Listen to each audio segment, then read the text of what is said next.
असुर दंतवक्र से राधा और रुक्मणी के प्राण बचाने हेतु बलराम तथा कान्हा करते हैं दंतवक्र की भयानक कंदरा में प्रवेश। अच्छा हुआ कि तो खुद चलकर मेरे पास आ गया। मुझे आना ही था क्योंकि मैंने तुम्हें वचन जो दिया था। मुझे नहीं पता कि तुम किस वचन की बात कर रहे हो, किंतु आज एक वचन मैं तुम्हें देता हूँ कि तुम्हारी मृत्यु निश्चित है। कान्हा पर माखन फेंक शिशुपाल करता है उनका अनादर। क्यों माखन चोर, कैसा लगा मेरा स्वागत? तुम्हें सचमुच अपने कान्हा पर विश्वास है तो चलो इस लावा पर। आज मैं इस लावा पर नहीं चली ताकि अहंकार की जीत और मेरी भक्ति की हार होगी। कृष्ण विरोधी शिशुपाल और रुक्मी को अपने सखा कान्हा की श्रेष्ठता सिद्ध करने हेतु रुक्मणी करती है लावा कुंड में प्रवेश और क्रोधित हिरण्यकश्यप करता है सुदामा का अंत। रुक्मणी के कष्टों को स्वयं पर ले भक्त को भगवान से भी उच्चतम स्थान देते हैं श्री कृष्ण। परीक्षा मेरी थी किंतु दुख आपने सहा। आग पर मैं चली और तलवा आपका जला। मेरा ताप आपने धारण कर लिया था ना। और बांसुरी बजा करते हैं शिशुपाल के मंगल को अमंगल में परिवर्तित।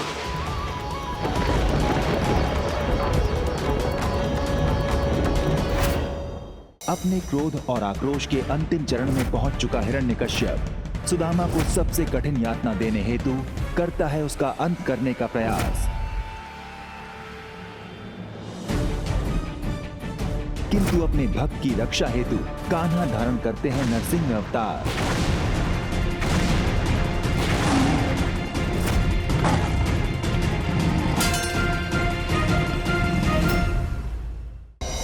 कान्हा को अपने मंगल में विघ्न का कारण मान शिशुपाल रुक्मणी के भ्राता के साथ मिलकर करता है रुक्मणी का अपहरण। हम जिस कार्य के लिए आए थे वो अभी पूर्ण नहीं हुआ। मुझे तो ये समझ में नहीं आता कि तू जहाँ भी जाता है इतने कार्य लाता कहाँ से? चल लल्ला। रक्षा करो मेरी। और वचनबद्ध कान्हा माता यशोदा और स्वयं के वचनों के मध्य हो जाते हैं असहाय। ये यक्ष शक्ति है, इससे कोई नहीं बच सकता। आज या तो भक्त का अंत होगा या भगवान का। श्री कृष्ण से प्रतिशोध लेने की मंशा लिए शिशुपाल चलाता है उन पर सर्वनाशी यक्ष शक्ति, परंतु बीच बचाव करने आई रुक्मणी स्वयं हो जाती है घायल। और 5 वर्षों पुरानी विष्णुवंत की इच्छा लिए कंस 5 युगों से विष्णु शत्रु और महाअसुरों की माता धनु माँ का करता है आह्वान। श्री कृष्ण की लीलाओं का भागीदार बनने आता है एक अबोध भक्त,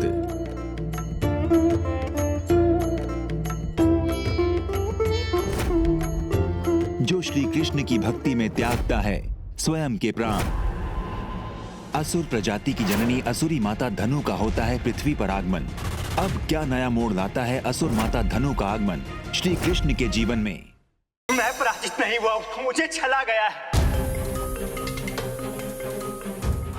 नारायण अपने भक्त को न्याय दिलाना। शिवांग के पिता के साथ हुए छल और अन्याय का न्याय करने हेतु कान्हा अपने भक्त शिवांग को न्याय दिलवाने की रखते हैं नींव। अब तुम पराजित होगे और माँ संगीत का सुरमणि के पुत्र के द्वारा ही तुम्हें दंड मिलेगा। कल देखिए परम अवतार श्री कृष्ण और विक्रम बेताल का महासंगम। क्यों पार्वती को बचाने के लिए कृष्ण खड़े हुए शिव के विरुद्ध।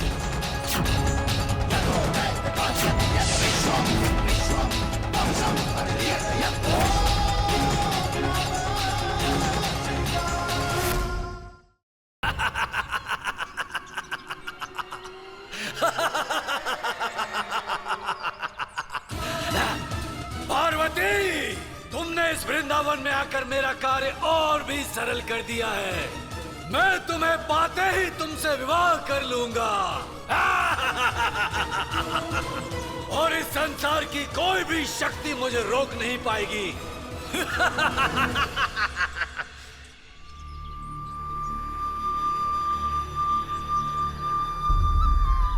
अंधक, तुम अपने मोह में अंधे हो गए हो। तुम कुछ नहीं देख पा रहे हो, किंतु तुम माता पार्वती की ओर नहीं अपितु अपनी मृत्यु की ओर बढ़ रहे हो। अब मैं तुम्हारा अंत करके माता पार्वती और इस संसार को तुम्हारे भय से मुक्त कर दूंगा।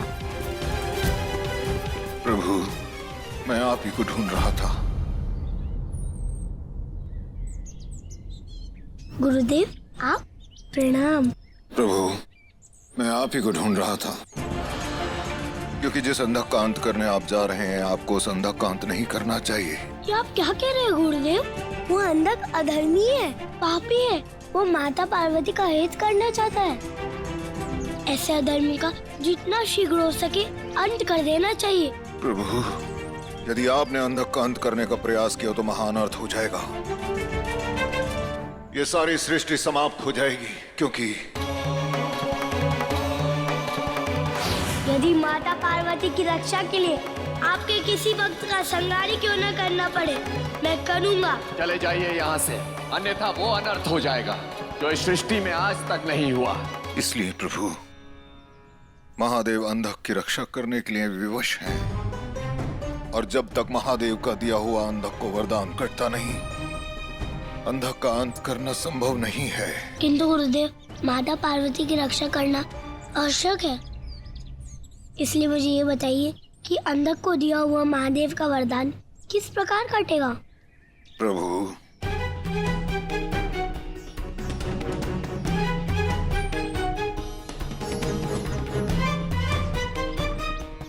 मैं समझ गया गुरुदेव कि मुझे क्या करना है। अब मुझे आज्ञा दीजिए। प्रणाम गुरुदेव।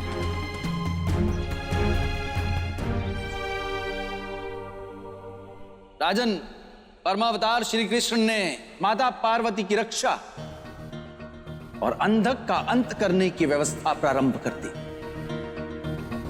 किंतु तुम सोच रहे होगे कि भगवान शिव ने अंधक को ऐसा वरदान दिया ही क्यों जिससे उनकी पत्नी का जीवन संकट में पड़ जाए। तो सुनो राजन, इस समय में घट रही घटनाओं से पूर्व अंधक ने महादेव की घोर तपस्या की।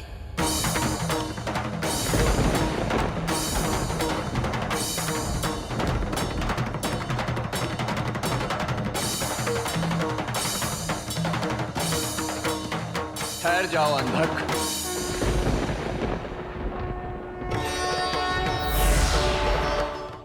परम अवतार श्री कृष्ण और विक्रम बेताल के महासंगम एपिसोड में बेताल विक्रम को सुनाता है भोलेनाथ, माता पार्वती और श्री कृष्ण की कथा। महाशिवरात्रि अर्थात महादेव का दिन, और उसी दिन वो महाअसुर अंधक माता पार्वती से विवाह करने वाला था, जिसमें अंधकासुर के कारण महादेव और श्री कृष्ण में होता है महासंग्राम। त्रिनेत्री बाबा ने ही तुम्हारी जान बचाई। बदले में उन्होंने ग्लू बेटे से एक प्रॉमिस ले ली। ये प्रॉमिस के ग्लू बेटा अपनी पहली संतान उन्हें सौंप देगा। इसलिए हमका त्रिनेत्री बाबा के पास जाना ही होगा ताकि बाबू ठीक हो जाए। तांत्रिक गजेंद्र ने उस रूहानी ताकत को वैदेही से अलग करने का उपाय निकाल लिया है, लेकिन हमें होली तक का इंतजार करना होगा। नहीं नीलामा, मैं हाथ पे हाथ रख के नहीं बैठूंगी। अब मैं होली का इंतजार नहीं कर सकती। अपनी इंसल्ट का बदला तो मैं जरूर लूंगी। अब बस उस गवार वैदेही की जिंदगी में थोड़ा सा जहर घोलना है। मैं तुम्हारे लिए शिवरात्रि की पूजा का प्रसाद लेकर आई थी। एप्पल, ये लो।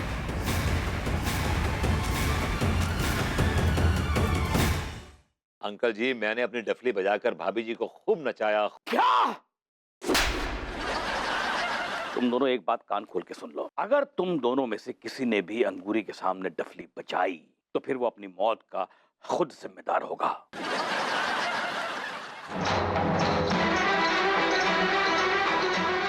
बाबू दीदी डफली मत बजाओ, मत बजाओ।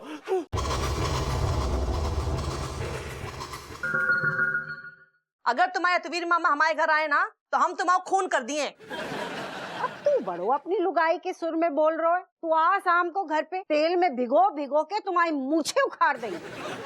ले बापू ऊपर आ, खींच खींच। देख लिया दम मेरा। तू तो हमारी बड़ी पॉजिटिव बच्ची है। फिर ताली बजाइयो ऊपर का। अब ही ताली बजा दे। ले। अरे दादा, अरे। परम अवतार श्री कृष्ण और विक्रम बेताल के महासंगम एपिसोड में बेताल विक्रम को सुनाता है भोलेनाथ, माता पार्वती और श्री कृष्ण की कथा। महाशिवरात्रि अर्थात महादेव का दिन, और उसी दिन वो महाअसुर अंधक माता पार्वती से विवाह करने वाला था, जिसमें अंधकासुर के कारण महादेव और श्री कृष्ण में होता है महासंग्राम।